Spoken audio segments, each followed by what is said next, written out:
Good afternoon, I'm Brian Reagan, and this is Tyler Kelly. and we are coming to you with our midday meditation. Today we are in 2 John verse 9. If you will read that, Tyler. Whoever transgresses and does not abide in the doctrine of Christ does not have God. He who abides in the doctrine of Christ has both the Father and the Son. All right.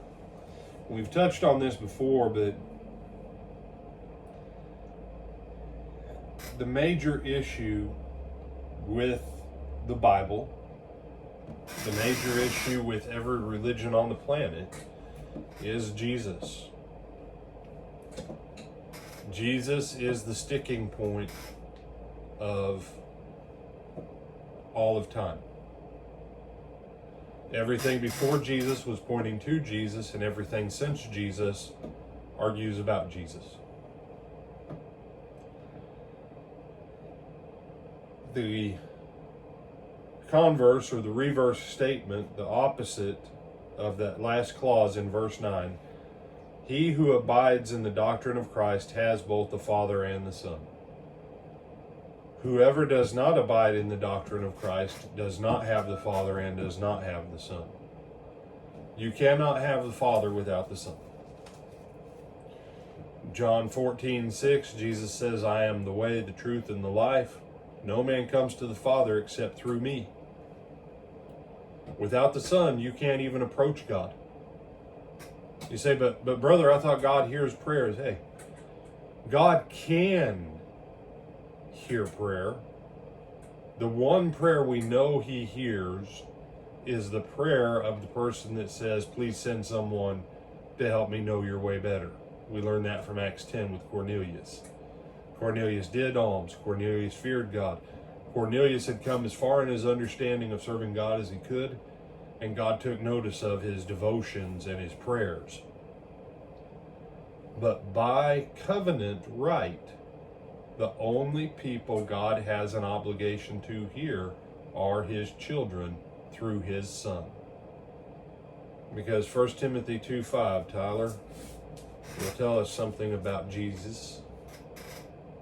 For there is one God and one mediator between God and men, the man Christ Jesus. There's one mediator. That means there's only one person that can go between us and God. And that's Jesus Christ. Because of his humanity and his divinity, he's the only one.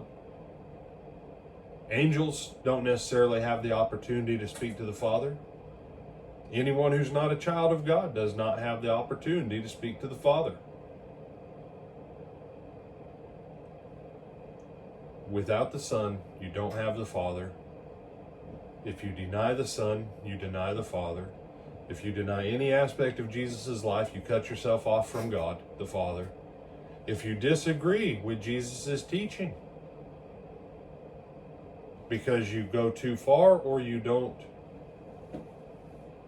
support it, you're out. You're out.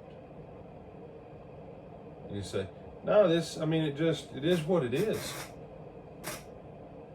Do you have some other thoughts on this one, brother? No, sir. Yeah. We'll go back over to 1 John chapter 5 then, and read me verse 1. Whoever believes that Jesus is the Christ is born of God, and everyone who loves him who begot also loves him who is begotten of him. And this addresses the question about when we say we love God but we don't love each other. But the simple fact is,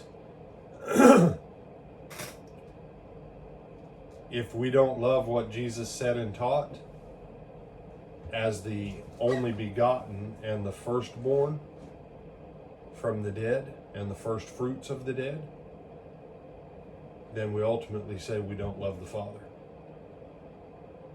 You say, that sounds pretty steep. Well, when we get to 10 and 11 tomorrow, we're going to drive this home a little bit further on how big a deal this really is. And why we need to get back on track with this as the church, because this is one of the reasons why the church has lost its witness, is because the church, just generically speaking, is not upholding the doctrine of Christ, and we're bidding Godspeed to the people who are transgressors of the doctrine. I'm Brian Reagan. This is Tyler Kelly. We bid you good afternoon. Lord willing, we'll see you tonight for Twilight Talks.